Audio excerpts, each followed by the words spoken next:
شروع اللہ کے بابرکت نام سے جو بڑا مہربان نہایت رحم کرنے والا ہے۔ ناظرین، ہر نماز کے بعد سب سے اچھی دعا، ہر نماز کے بعد یہ دعا لازمی پڑھنی چاہیے۔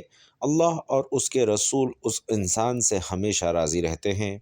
ناظرین، ایک ایسی دعا جو اگر نماز کے بعد پڑھی جائے تو اللہ تعالیٰ اس دعا کی برکت سے انسان کی ساری پریشانیاں ختم کر دیتا ہے۔ انسان کے اوپر اللہ کی رحمتیں آتی ہیں، اس کی طرف سے برکتیں ملتی ہیں، عنایتیں ہوتی ہیں۔ انسان کی پریشانی چاہے دنیا کی ہو یا آخرت کی ہو، دنیا کی پریشانیاں جیسے مال کی پریشانی، اولاد کی پریشانی، گھر کی پریشانی، ملازمت کی پریشانی، کاروبار کی پریشانی، یہ ساری پریشانیاں اس دعا کی برکت سے ختم ہوتی ہیں۔ اور آخرت کی پریشانیاں جیسا کہ جہنم کا ڈر، عذاب قبر کا ڈر، اللہ تعالیٰ کے اور جتنے بھی عذاب ہیں ان عذابوں کا ڈر، یہ ساری آخرت کی پریشانیاں ہیں۔ اور اس دعا کو اللہ کے نبی صلی اللہ علیہ وسلم نے سب سے بہترین دعا بتایا ہے۔ روایت ہے کہ اللہ کے نبی صلی اللہ علیہ وسلم نے ارشاد فرمایا کہ انسان کی مانگی جانے والی دعاؤں میں سے اس دعا سے بہتر کوئی دعا نہیں ہو سکتی۔ صرف یہ نہیں فرمایا کہ یہ دعا بہتر ہے، صرف یہ بات ارشاد فرما دیتے تو اس سے بھی کام چل جاتا، لیکن کیا فرمایا کہ انسان کی مانگی جانے والی دعاؤں میں اس سے بہتر دعا کوئی بھی نہیں ہے۔ ارشاد باری تعالیٰ ہے، تمہارے رب نے فرمایا مجھ سے دعا کرو میں قبول کروں گا۔ معنی یہ ہوا کہ اے لوگو، مجھ سے دعا کرو میں اسے ضرور قبول کروں گا، اور یہ ایک قول ہے کہ اس سے مراد عبادت ہے۔ معنی یہ ہوا کہ تم میری عبادت کرو میں تمہیں ثواب دوں گا۔ ناظرین، دعا ایک عظیم الشان عبادت ہے جس کی عظمت اور فضیلت پر بکثرت آیات کریمہ اور احادیث طیبہ وارد ہیں۔ دعا کی نہایت عظمت میں ایک حکمت یہ ہے کہ دعا اللہ سے ہماری محبت کے اظہار، اس کی شان الوہیت کے حضور ہماری ابدیت کی علامت، اس کے علم اور قدرت و عطا پر ہمارے توکل و اعتماد کا مظہر، اور اس کی ذات پاک پر ہمارے ایمان کا اقرار اور ثبوت ہے۔ ہمارا عقیدہ ہے کہ اللہ ہمارا خالق، مالک، رازق ہے۔ وہ رب العالمین، ارحم الراحمین، احکم الحاکمین اور مالک الملک ہے۔ تمام عزت، عظمت، قدرت، بادشاہتیں اسی کے پاس ہیں۔ سب کا داتا اور داتاؤں کا داتا وہی ہے۔ ساری مخلوق اس کی بارگاہ کی محتاج ہے اور اسی کے دربار میں سوالی ہے، جبکہ وہ عظمت والا خدا بے نیاز، غنی، بے پرواہ اور تمام حاجتوں سے پاک ہے۔ وہ جواد و کریم ہے، بخششیں فرماتا ہے اور جود و کرم کے دریا بہاتا ہے۔ ایک ایک فرد مخلوق کو اربوں خزانے عطا کر دے تب بھی اس کے خزانوں میں سوئی کی نوک برابر بھی کمی نہ ہوگی، اور کسی کو کچھ عطا نہ کرے تو کوئی اس سے چھین نہیں سکتا۔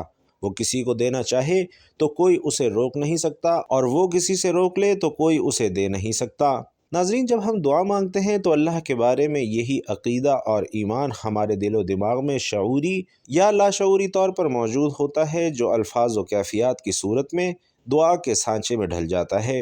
اس حکمت کو سامنے رکھ کر غور کر لیں کہ جب دعا اس قدر عظیم عقیدے کا اظہار ہے تو کیوں نہ اعلیٰ درجے کی عبادت بلکہ عبادت کا مغز قرار پائے۔ اللہ تعالیٰ کے نزدیک کوئی چیز دعا سے بزرگ تر نہیں ہے۔ دعا مصیبت اور بلا کو اترنے نہیں دیتی۔ دعا مسلمانوں کا ہتھیار، دین کا ستون اور آسمان و زمین کا نور ہے۔ دعا کرنے سے گناہ معاف ہوتے ہیں۔ دعا عبادت کا مغز ہے۔ اللہ تعالیٰ دعا کرنے والے کے ساتھ ہوتا ہے۔ جو بلا اتر چکی اور جو نہیں اتری، دعا ان سے نفع دیتی ہے۔ دعا رحمت کی چابی ہے، قضا کو ٹال دیتی ہے، بلا کو ٹال دیتی ہے۔ جسے دعا کرنے کی توفیق دی گئی اس کے لیے رحمت کے دروازے کھول دیے گئے۔ مفسرین نے دعا قبول ہونے کی چند شرائط و آداب ذکر فرمائے ہیں۔ ان کا خلاصہ یہ ہے کہ دعا مانگنے میں اخلاص لازمی ہو۔ دعا مانگتے وقت دل دعا کے علاوہ کسی اور چیز کی طرف مشغول نہ ہو۔ ناجائز اور گناہ کی دعا نہ مانگی جائے۔ دعا مانگنے والا اللہ کی رحمت پر کامل یقین رکھتا ہو۔ اگر دعا کی قبولیت ظاہر نہ ہو تو وہ شکایت نہ کرے کہ میں نے دعا مانگی لیکن وہ قبول نہ ہوئی۔ جب ان شرطوں کو پورا کرتے ہوئے دعا کی جاتی ہے تو وہ دعا قبول ہوتی ہے، لیکن یہ بھی ذہن میں رکھیں کہ قبولیت دعا کا اصل معنی ہے کہ بندے کی پکار پر اللہ کا اسے لبیک ابدی فرمانا۔ یہ ضروری نہیں کہ جو مانگا جائے وہی ملے، بلکہ مانگنے پر کچھ ملنے کا ظہور دوسری صورتوں میں بھی ہو سکتا ہے۔ مثلاً اس دعا کے مطابق گناہ معاف کر دیے جائیں، یا آخرت میں اس کے لیے ثواب ذخیرہ کر دیا جائے، یا اصل مانگی ہوئی شے کی جگہ اس سے بہتر چیز عطا کر دی جائے، یا اس دعا میں مانگی ہوئی چیز بندے کی زیادہ ضرورت کے وقت تک مؤخر کر دی جائے۔ دعا مانگ کر نتیجہ اللہ کے ذمہ کرم پر چھوڑ دینا چاہیے کہ رحمان و رحیم خدا ہمارے ساتھ وہی معاملہ فرمائے جو ہمارے حق میں بہتر ہے۔ قضاء الہی پر راضی رہنا بہت اعلیٰ مرتبہ ہے اور حقیقت میں ہمارے لیے یہی مفید تر ہے، کیونکہ ہمارا علم ناقص ہے جبکہ خدا کا علم لامتناہی اور محیط ہے۔ بارہا ہم اپنی کم علمی سے کوئی چیز مانگتے ہیں، لیکن اللہ اپنی مہربانی سے ہمیں منہ مانگی چیز نہیں دیتا، کیونکہ وہ چیز ہمارے حق میں اصل میں نقصان دہ ہوتی ہے۔ مثلاً بندہ مال و دولت کی دعا کرتا ہے لیکن وہ اس کے ایمان کے لیے خطرناک ہو سکتی ہے، یا آدمی تندرستی اور عافیت کا سوال کرتا ہے لیکن علم الہی میں دنیا کی تندرستی آخرت کے نقصان کا باعث بن سکتی ہو، تو یقیناً ایسی دعا قبول نہ کرنا ہی بندے کے لیے زیادہ اچھا ہے۔ نبی کریم صلی اللہ علیہ وسلم کی دعائیں بہت جامع ہوا کرتی ہیں، ان میں سے کچھ اپنے لیے منتخب کر لیں تو یہ بہت ہی عمدہ ہے۔ ایک جامع دعا یہ بھی ہو سکتی ہے کہ اے اللہ مجھے ایمان و تقوی، صحت و عافیت، خوشیوں اور خوشحالی والی لمبی زندگی عطا فرما، جان مال عزت اور اہل خانہ کے حوالے سے برے وقت اور آزمائش سے محفوظ فرما، عافیت کے ساتھ ایمان پر خاتمہ، نظام آسانی، قبر و جہنم کے عذاب سے حفاظت، محشر کی گھبراہٹ سے امن اور جنت الفردوس میں بے حساب داخلہ عطا فرما۔ یہ سب دعائیں میرے ماں باپ، میرے بیوی بچوں اور بہن بھائیوں کے حق میں بھی قبول فرما۔ ناظرین، حضرت ابو ذر رضی اللہ تعالی عنہ سے مروی ہے کہ حضور علیہ الصلاۃ والسلام نے بیان کیا کہ اللہ نے ارشاد فرمایا کہ اے میرے بندو، میں نے اپنے اوپر ظلم کو حرام کیا ہے اور میں نے تمہارے درمیان بھی ظلم کو حرام کر دیا، لہٰذا تم ایک دوسرے پر ظلم نہ کرو۔ اے میرے بندو، تم سب گمراہ ہو سوائے اس کے جس کو میں ہدایت دوں، سو تم مجھ سے ہدایت طلب کرو، میں تم کو ہدایت دوں گا۔ اے میرے بندو، تم سب بھوکے ہو سوائے اس کے جس کو میں کھانا کھلاؤں، پس تم مجھ سے کھانا طلب کرو، میں تمہیں کھلاؤں گا۔ اے میرے بندو، تم سب بے لباس ہو سوائے اس کے جس کو میں لباس پہناؤں، لہٰذا مجھ سے لباس مانگو، میں تمہیں لباس پہناؤں گا۔ اے میرے بندو، تم سب رات دن گناہ کرتے ہو اور میں تمام گناہوں کو بخشتا ہوں، تم مجھ سے بخشش طلب کرو، میں تم کو بخش دوں گا۔ حضرت نعمان بن بشیر رضی اللہ تعالی عنہ سے روایت ہے کہ حضور نبی کریم صلی اللہ علیہ وسلم نے فرمایا کہ دعا عین عبادت ہے۔ پھر آپ صلی اللہ علیہ وسلم نے بطور دلیل یہ آیت تلاوت فرمائی کہ تمہارے رب نے فرمایا ہے تم لوگ مجھ سے دعا کیا کرو، میں ضرور قبول کروں گا۔ بے شک جو لوگ میری بندگی سے سرکشی کرتے ہیں وہ ان قریب ذلیل ہو کر دوزخ میں داخل ہوں گے۔ اسی طرح حضرت انس بن مالک رضی اللہ تعالی عنہ سے مروی ہے کہ میں نے حضور علیہ الصلاۃ والسلام کو فرماتے ہوئے سنا کہ اللہ نے فرمایا، اے ابن آدم، جب تک تو مجھ سے دعا کرتا رہے گا اور قبولیت کی امید رکھے گا، جو کچھ بھی تو کرتا رہے میں تجھے بخشتا رہوں گا، مجھے کوئی پرواہ نہیں۔ اے ابن آدم، اگر تیرے گناہ آسمان کے بادلوں تک پہنچ جائے پھر بھی تو بخشش مانگے تو میں بخش دوں گا، مجھے کوئی پرواہ نہیں۔ اے ابن آدم، اگر تو زمین بھر کے برابر گناہ بھی لے کر میرے پاس آئے پھر مجھے اس حالت میں ملے کہ تو نے میرے ساتھ کسی چیز کو شریک نہ ٹھہرایا ہو تو یقیناً میں زمین بھر کے برابر تجھے بخشش عطا کروں گا۔ محترم ناظرین، انسان کی فطرت میں ہے کہ وہ مشکلات اور پریشانیوں میں اللہ کو پکارتا ہے، جیسا کہ اللہ تبارک و تعالیٰ کا ارشاد ہے کہ جب انسان کو تکلیف پہنچتی ہے تو اپنے رب کو پکارتا ہے اور دل سے اس کی طرف رجوع کرتا ہے۔ بھائیوں اور بہنوں، حضور اکرم صلی اللہ علیہ وسلم نے دعا کو عبادت کی روح قرار دیا ہے۔ دعا عبادت کی روح اور اس کا مغز ہے۔ حضور علیہ الصلاۃ والسلام نے فرمایا کہ دعا عین عبادت ہے۔ اللہ تعالیٰ نے انبیاء کرام اور صالحین کی دعاؤں کا ذکر اپنے پاک کلام قرآن مجید میں متعدد بار فرمایا ہے۔ ہر شخص محتاج ہے اور زمین و آسمان کے سارے خزانے اللہ ہی کے قبضے میں ہیں، وہی سائلوں کو عطا کرتا ہے۔ ارشاد باری تعالیٰ ہے، اللہ بے نیاز ہے اور تم سب محتاج ہو۔ تو ناظرین، انسان کی محتاجی اور فقیری کا تقاضا یہی ہے کہ بندہ اپنے مولا سے اپنی حاجت اور ضرورت کو مانگے اور اپنے کسی بھی عمل کے ذریعے اللہ سے بے نیازی کا شائبہ بھی نہ ہونے دے، کیونکہ یہ مقام ابدیت اور دعا کے منافی ہے۔ دعا کی اہمیت کے لیے صرف یہی کافی ہے کہ اللہ نے سورۃ الفاتحہ میں اپنے بندوں کو نہ صرف دعا مانگنے کی تعلیم دی ہے بلکہ دعا مانگنے کا طریقہ بھی بتایا ہے۔ ارشاد باری تعالی ہے، اے پیغمبر، جب آپ سے میرے بندے میرے متعلق دریافت کریں تو فرما دیجئے کہ میں قریب ہی ہوں، جب کوئی مجھے پکارتا ہے تو میں پکارنے والے کی پکار سنتا ہوں۔ غرض یہ کہ دعا کرنے والا خود ضمانت دے رہا ہے کہ دعا قبول کی جاتی ہے، تو ناظرین اس سے بڑھ کر دعا کی اہمیت کیا ہو سکتی ہے؟ اللہ نے بندوں کو حکم دیتے ہوئے فرمایا کہ تمہارے پروردگار نے کہا کہ تم مجھ سے دعا کرو، میں تمہاری دعا قبول کروں گا۔ حضور اکرم صلی اللہ علیہ وسلم نے بھی نہ صرف اللہ سے دعا کرنے کی ترغیب دی ہے بلکہ اس کے فضائل اور آداب بھی بیان فرمائے ہیں۔ چنانچہ حضرت ابو ہریرہ رضی اللہ تعالی عنہ سے روایت ہے کہ رسول اللہ صلی اللہ علیہ وسلم نے ارشاد فرمایا کہ اللہ کے یہاں دعا سے زیادہ کوئی عمل عزیز نہیں ہے، یعنی انسانوں کے اعمال میں دعا ہی اللہ کی رحمت و عنایت کو کھینچنے کی سب سے زیادہ طاقت رکھتی ہے۔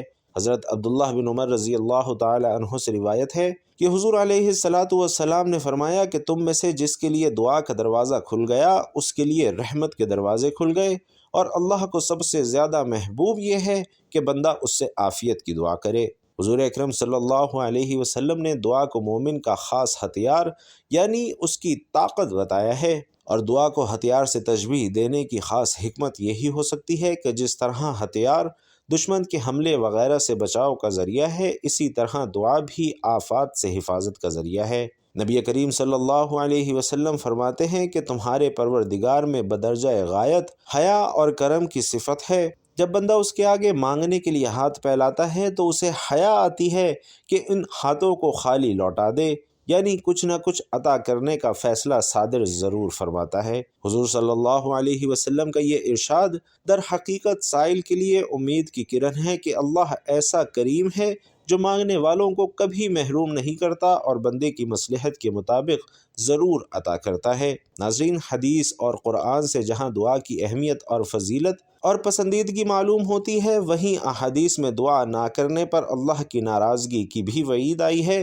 چنانچہ حضرت ابو ہریرہ رضی اللہ تعالی عنہ سے روایت ہے کہ رسول کریم صلی اللہ علیہ وسلم نے فرمایا کہ جو بندہ اللہ سے نہ مانگے اس پر اللہ ناراض ہوتا ہے۔ دنیا میں کوئی ایسا نہیں جو سوال نہ کرنے سے ناراض ہوتا ہو، حتیٰ کہ والدین بھی اولاد کے ہر وقت مانگنے اور سوال کرنے سے چڑھ جاتے ہیں، مگر دیکھیے کہ اللہ اتنا مہربان ہے کہ جو بندہ اس سے نہ مانگے وہ اس سے ناراض ہوتا ہے، کیونکہ اللہ سے دعا نہ کرنا تکبر کی علامت ہے اور مانگنے پر اسے پیار آتا ہے۔ بھائیوں اور بہنوں، دعا قبول ہونے کی علامت یہ ہے کہ دعا مانگتے وقت اپنے گناہوں کو یاد کرنا، اللہ کا خوف طاری ہونا، بے اختیار رونا آ جانا، بدن کے روئیں کھڑے ہو جانا، اس کے بعد اطمینان قلب اور ایک قسم کی فرحت محسوس ہونا، بدن ہلکا معلوم ہونے لگنا گویا کندھوں پر سے کسی نے کوئی بوجھ اتار لیا ہو۔ جب ایسی حالت پیدا ہو تو اللہ کی طرف خشوع قلب کے ساتھ متوجہ ہو کر اس کی خوب حمد و ثنا اور درود کے بعد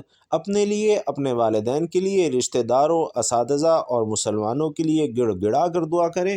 انشاءاللہ اس کیفیت کے ساتھ کی جانے والی دعا ضرور قبول ہوگی، اور دعا کی قبولیت میں جلدی نہیں کرنی چاہیے، کیونکہ دعا کی قبولیت کا وقت متعین ہے، اور نا امید بھی نہیں ہونا چاہیے، اور یوں بھی نہیں کہنا چاہیے کہ میں نے دعا کی مگر قبول نہ ہوئی۔ اللہ کے فضل سے نا امید ہونا مسلمان کا شیوا نہیں ہے۔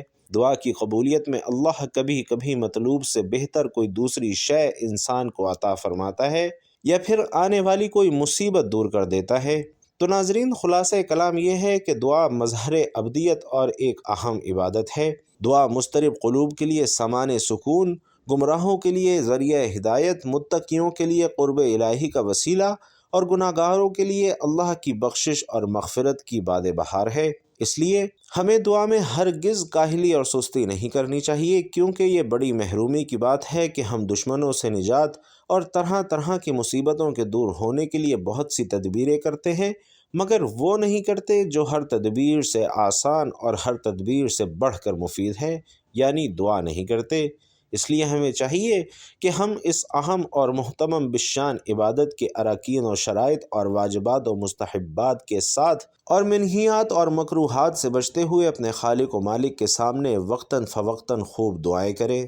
اللہ ہمیں صحیح معنی میں اپنے سے مانگنے کی توفیق عطا فرمائے، آمین یا رب العالمین۔ تو ناظرین، اب چلتے ہیں آج کے وظیفے کی طرف۔ پیارے آقا صلی اللہ علیہ وسلم یہ دعا مانگا کرتے اور اسے سب سے بہترین دعا بتایا ہے، اللہم انی اسألک المعافات فی الدنیا والآخرہ۔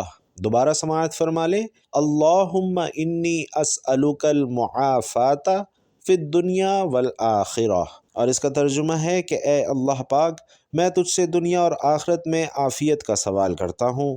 ناظرین، دنیا اور آخرت کی عافیت کیا ہے؟ دنیا کی عافیت یہ ہے کہ انسان کے اوپر اللہ کی ذات کا پردہ ہو، انسان کسی دوسرے کا محتاج نہ ہو، انسان کے رزق میں، عمر میں، اولاد میں، ہر چیز میں برکت ہو، اور یہی دنیا کی عافیت ہے۔ اور آخرت کی عافیت کیا ہے؟ کہ انسان جہنم سے بچ جائے اور جنت میں چلا جائے۔ آخرت میں اللہ انسان سے راضی ہو جائے، اور یہی آخرت کی عافیت ہے۔ اور اس دعا میں دونوں طرح کی عافیتیں اللہ سے مانگی گئی ہیں۔ آپ ہر نماز کے بعد اس دعا کو پڑھ لیتے ہیں، چاہے وہ نماز فرض ہو، سنت ہو، واجب ہو، نفل ہو، کوئی بھی نماز ہو۔ جب نماز کے لیے ہاتھ اٹھائیں تو درود پاک پڑھنے کے بعد اس دعا کو کم سے کم 1 مرتبہ لازمی پڑھیں۔ اس سے زیادہ جتنی بار پڑھیں گے فائدہ ہوگا، لیکن ایک بار ضرور پڑھیں۔ یہ دعا آپ صلی اللہ علیہ وسلم نے بتائی، اور جو دعا آپ صلی اللہ علیہ وسلم خود بتائیں اس میں سب سے زیادہ خیر ہوتی ہے۔ تو ہر نماز کے بعد جب بھی دعا کے لیے ہاتھ اٹھائیں تو اس دعا کو ضرور پڑھیں۔ اللہ پاک سے دعا ہے کہ نیکی کی بات کو سننے، سمجھنے اور اس پر عمل کرنے کی طاقت اور توفیق ہم سب کو مرحمت فرمائے۔